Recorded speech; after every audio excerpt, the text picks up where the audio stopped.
Today is lesson 2 of the Python tutorial. Today we're going to be doing Python Get Started.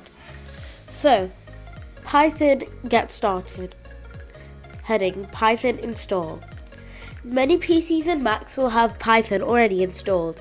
To check if you have Python installed on a Windows PC, search in the start bar for Python or run the following on the command line cmd.exe. To check if you have Python installed on a Linux or Mac, then on Linux open the command line, or on a Mac open the terminal and type Python version.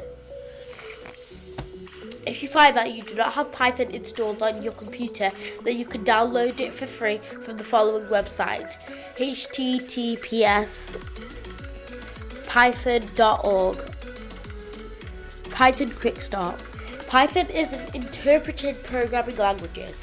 This means that as a developer, you write Python files in a text editor, then put those files into the Python interpreter to be executed. The way to run a Python file is like this on a command line, where helloworld.py is the name of your Python file.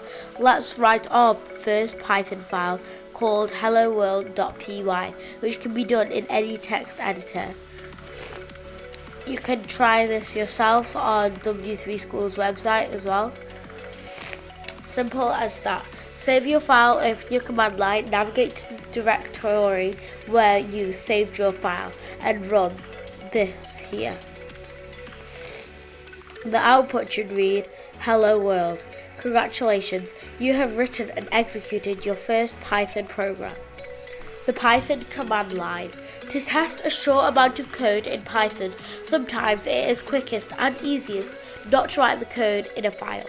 This is made possible because Python can be run as a command line itself. Type the following on the Windows, Mac or Linux command line. Or if the Python command did not work, you can try py. From there you can write any Python, including our Hello World example from earlier in the tutorial.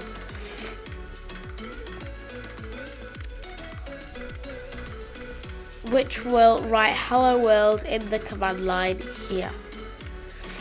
Whenever you are done in the Python command line, you can simply type the following to quit the Python command line interface. Exit. That's it for today. On the third lesson, we will be doing Python syntax. Join me next time. Bye!